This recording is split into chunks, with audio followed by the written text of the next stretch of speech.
ಆಮೇಲೆ ಇವರು ಇದು ಒಂದು ವಿಚಿತ್ರ ಪ್ರತಾಪ್ ಸಿಂಹಂದು ಏನು ಟ್ಯಾಲೆಂಟ್ ಇದೆ ನಮ್ಗೆ ಅವಕಾಶ ಇಲ್ಲ ಅಂತ. ಅವ್ರಿಗೆ ಟಿಕೆಟ್ ಸಿಕ್ಕಾಗ ಟ್ಯಾಲೆಂಟ್ ಇತ್ತು, ಕರೆಕ್ಟಾ? ಇದೇ ಪ್ರತಾಪ್ ಸಿಂಹ ಏನ್ ಮಾತಾಡ್ತಾ ಇದ್ರು ನಿಮ್ ಮುಂದೆ, ನೋಡಿ ಮೋದಿ ಅವರು ನನ್ನ ಟ್ಯಾಲೆಂಟ್ ಗುರುತಿಸ್ಬಿಟ್ಟು ಎಷ್ಟೊಂದು ಜನ ಏನೋ ಬಿಜೆಪಿ ಮಕ್ಕಳಿದ್ರು ಕೂಡ ನನಗೆ ಟಿಕೆಟ್ ಕೊಟ್ರು ಅಂತ. ಆಯ್ತಪ್ಪ, ಮತ್ತೆ ಮೋದಿ ಅವ್ರು ನಿನ್ ಟಿಕೆಟ್ ಯಾಕೆ ಕಟ್ ಮಾಡಿದ್ರು? ಯಾಕೆ ನನಗೇನು ಗೊತ್ತು? ಕೇಳಿ, ಆಡಿಯೋ ಟೇಪ್ ಕೇಳಿದ್ರ ಮೋದಿ ಅವರು? ಆಡಿಯೋ ಟೇಪ್ ಕೇಳಿದ್ರ ಮೋದಿ ಅವರು? ಅಥವಾ ಏನು ನಿಮ್ಮ ಮೊಬೈಲ್ ನಲ್ಲಿ ಸೀಸ್ ಆಗಿತ್ತಲ್ಲ, ಯಾವಾಗ ನೀವು ಪಾರ್ಲಿಮೆಂಟ್ ನಲ್ಲಿ ಸ್ಮೋಕ್ ಬಾಂಬ್ ಬಿಟ್ಟವರಿಗೆ ನೀವು ಪಾಸ್ ಕೊಟ್ರಲ್ಲ, ನಿಮ್ ಮೊಬೈಲ್ ಸೀಸ್ ಆಗಿತ್ತು, ಅದು ಹೇಳಿದ್ರ ಮಾಧ್ಯಮದವರಿಗೆ? ನೀವು ಕೇಳಿದ್ರೆ ಯಾವತ್ತನ ಆ ಮೊಬೈಲ್ ನಲ್ಲಿ ಏನ್ ನೋಡಿದ್ರು ಮೋದಿ ಅವರು? ನನಗೆ ಗೊತ್ತಿಲ್ಲ, ಅವ್ರಿಗೆ ಕೇಳಿ, ನಾನು ನೋಡಿಲ್ಲ. ಇಂಥ ಟ್ಯಾಲೆಂಟೆಡ್ ವ್ಯಕ್ತಿ ಹೆಂಗೆ ಮೂಡಾನಲ್ಲಿ ಸೈಡ್ ತಗೊಂಡ್ರು ನಿಮ್ಗೆಲ್ಲ ಗೊತ್ತಿದೆ. ಇಂಥ ಟ್ಯಾಲೆಂಟ್ ವ್ಯಕ್ತಿಗೆ ಕಟ್ ಯಾಕೆ ಮಾಡಿದ್ರು ಟಿಕೆಟ್? ಅದು ಹೇಳಲ್ಲ. ಕೊಟ್ಟಾಗ ಟ್ಯಾಲೆಂಟ್, ಕೊಡ್ಲಾರ್ದಾಗ ಪ್ರಿಯಾಂಕ್ ಖರ್ಗೆ ಬೈಯೋದು. ಇದೇಂತ ನ್ಯಾಯ? ಅದ್ಯಾವುದೋ ಬೇರೆ ಸೈಟ್ ಇರ್ಬೇಕು, ನಾನು ಕನ್ಫ್ಯೂಸ್ ಆಗಿರ್ಬೋದು. ಪೇಪರ್ ನಲ್ಲಿ ಬಂದಿದೆ, ನೀವು ನೋಡಿ. ಹೌದಾ? ವಿಡ್ರಾ ಅಷ್ಟೇ. ಬಟ್ ನಾನು ಹೇಳೋದು ಪ್ರತಾಪ್ ಸಿಂಹ ಅವರಿಗೆ, ಲಲಿತ್ ಮಹಲ್ನಲ್ಲಿ ಹೋಟೆಲ್ ರೂಮ್ಗಳಲ್ಲಿ ಮಾತಾಡೋಂಥ ಮಾತುಗಳೆಲ್ಲ ನೀವು ಬಂದು ಪ್ರೆಸ್ನಲ್ಲಿ ವಿತೌಟ್ ಅಪ್ಲಿಕೇಶನ್ ಆಫ್ ಮೈಂಡ್ ಮಾಡಿದ್ರೆ ಜನ ಸುಮ್ಮನಿರೋದು. ಒಂದ್ಸರಿ ಎರಡು ಸರಿ ನೋಡ್ತಾರೆ. ಪದೇ ಪದೇ ನಾನು ಹೇಳ್ತಾ ಇದ್ದೀನಲ್ಲ, ಇವರಾಗಿರ್ಬೋದು, ನಿಮ್ಮ ವಿರೋಧ ಪಕ್ಷದ ಮೇಲ್ಮನೆ ನಾಯಕರಾಗಿರ್ಬೋದು, ನಿಮ್ಮ ರಾಜೀವ್ ಅವರಾಗಿರ್ಬೋದು, ಇವರಿಗೆಲ್ಲ ನಾನು ಅವಶ್ಯಕತೆ ಇದ್ದೇನೆ.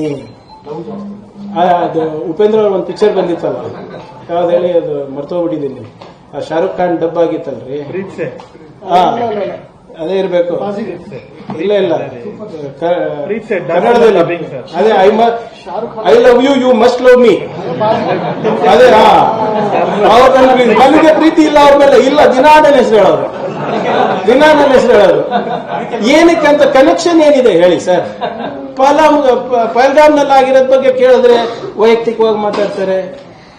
ಏನಾದ್ರೂ ಏನ್ ಕೇಳಿದ್ರೆ ಪೈಲ್ಸ್ ಬಂದಿದ್ಯಾ ಅಂತ ಕೇಳ್ತಾರೆ. ಏನ್ ನಡೆದಿದೆ ಬಿಜೆಪಿನಲ್ಲಿ? ಅಷ್ಟು ಬೌದ್ಧಿಕ ದಿವಾಳಿ ಆಗಿದೆಯಾ ನಿಮ್ದಿದು? ಸೊ ಅದಕ್ಕೆ ಬಿಜೆಪಿ ಅವರಿಗೆ ನಾನು ಅಮಿತಾಬ್ ಬಚ್ಚನ್, ಶಾರುಖ್ ಖಾನ್ ಎಲ್ಲ ಕಂಬೈಂಡ್ ಆಗಿದ್ದೀನಿ ಅವರಿಗೆ. ನನ್ನ ಹೆಸರು ಹೇಳಿಲ್ಲ ಅಂದ್ರೆ ನನಗೇನೋ ಅನುಮಾನ, ಒಂದೊಂದ್ಸರಿ ಅವ್ರ ಮನೆಯಲ್ಲಿ ಬಾಗಿಲು ತೆಗಿತಾರ ಇಲ್ಲ ಅಂತ. ಮತ್ತೆ ಸಾಯಂಕಾಲ ರಿಪೋರ್ಟ್ ಕೊಡ್ಬೇಕಲ್ಲ RSS ಲೀಡರ್ಸಿಗೆ. ಕೇಶವ್ ಕೃಪಾಗ್ ಫೋನ್ ಮಾಡ್ಬಿಟ್ಟು, ಸರ್ ನಾನು ಪ್ರಿಯಾಂಕ್ ಖರ್ಗೆಗೆ ಹಿಂದಿ, ಕನ್ನಡ ಮತ್ತು ಇಂಗ್ಲಿಷ್ ನಲ್ಲಿ ಬೈದಿದ್ದೀನಿ, ಅವ್ರ ತಂದೆಗೂ ಸೇರ್ಸಿ ಬೈದಿದ್ದೀನಿ, ಅವ್ರ ಕುಟುಂಬಕ್ಕೂ ಸೇರ್ಸಿ ಬೈದಿದ್ದೀನಿ, ನಾನು ಫೇಸ್ಬುಕ್ ಅಲ್ಲಿ ಹಾಕಿದ್ದೀನಿ, ಇದನ್ನ ಲೈಕ್ ಮಾಡಿ ಶೇರ್ ಮಾಡ್ರಿ ಸರ್ ಅಂತ. Sorry, I am not most, I am the most loved. Sorry, ಏನ್ ನನ್ಗೆ ಗೊತ್ತಿಲ್ಲಪ್ಪ, ಅವ್ರಿಗೆ ಕೇಳ್ಬೇಕು ತಾವು. ಈಗ ನೋಡಿ, ಇವೆಲ್ಲ ನೀವು ನನ್ನಿಂದ ಹೇಳ್ಸ್ಕೋಬೇಡಿ. ನೀವು ಸುಮ್ಮನೆ ನನ್ನ ಕಡೆ ನೀವು ಹಿಂಗ ಕೇಳ್ಬಿಟ್ಟು ನನ್ನ ಹತ್ರ ಕಾಮಿಡಿ ತಗೊಂತೀರಾ ಅಷ್ಟೇ. ಈಗ ನೋಡಿ, ನೋಡಿ, ಹವಾಮಾನದಲ್ಲಿ ಎಕ್ಸಿಟ್ ಡೋರ್ ತೆಗೆಯೋದಿರ್ಬೋದು, ಟ್ರಂಪ್ ಹತ್ರ ಹೋಗಿ ಭೇಟಿಯಾಗಿರೋದಿರ್ಬೋದು, ಇವೆಲ್ಲ ಮಾಧ್ಯಮದಲ್ಲಿ ಬಂದಿರೋದು. ಆ ಯುವ ಪ್ರತಿಭೆ ಯಾರು ಅಂತ ನಾನು ಕೇಳ್ತಾ ಇರೋದು. ಅವರಿಗೂ ಕೂಡ ನೋಡಿ, ಮೊನ್ನೆ ಸಂಬಂಧ ಇಲ್ಲ, ಸೂತ್ರ ಇಲ್ಲ, ನನಗೆ ಟ್ಯಾಗ್ ಮಾಡ್ತಾರೆ. ನನಗೆ ಮೆಟ್ರೋಗೆ ಏನ್ರಿ ಸಂಬಂಧ? ನನಗೆ ಬೇರೆದಕ್ಕೆ ಏನ್ರಿ ಸಂಬಂಧ? ಅವರು ಮಾತೆತ್ತಿದ್ರೆ ಡೈನಾಸ್ಟ್ ಅಂತಾರೆ. ಅವರಿಗೆ ರವಿ ಅವರಿಗೆ ಏನ್ ಸಂಬಂಧನೇ ಇಲ್ವಾ?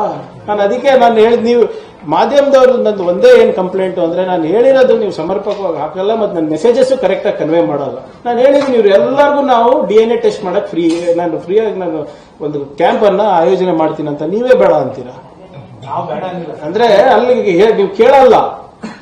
ಈಗ ಈ ಬೊಮ್ಮಾಯಿ ಸಾಹೇಬ್ರ ಮಗನಿಗೆ ಹೆಂಗ್ ಸರ್ ಟಿಕೆಟ್ ಸಿಕ್ತು? ಅವು ಯಾವ RSS ಕ್ಯಾಂಪ್ ಅಲ್ಲಿ ಪ್ರಚಾರ ಮಾಡಿದ್ದಾರೆ, ಅವು ಯಾವ ಬಿಜೆಪಿ ಯುವ ಮೋರ್ಚಾದಲ್ಲಿ ಇದ್ರು, ಅವೆಲ್ಲ ಏನ್ not counted, only Priyank. Thank you sir. Sir, Janaushadhi mini ಎಲ್ಲ ಕರಿಯ ಸರ್, ಜನೌಷಧಿ ಕೇಂದ್ರ. Yesterday the High Court has put an interim stay on your government orders. See, the health department was very clear, saying that all the medical medicines that are available in our PHCs, CHCs and hospitals is free of cost. You don't need a subsidized medical store. And if they are interested in subsidized medical store, they can do it outside the premises, is all we have told. I don't understand the logic of why there should be any differences on this thing. So we are saying you give outside, where we are giving free, the same medicines. So do you think it's a setback for your government because No, see, the court has ordered? the courts in its wisdom sometimes gives orders that might not have been thought through completely, or we might have not put our case across strongly enough. We'll see, whatever it is, we'll appeal.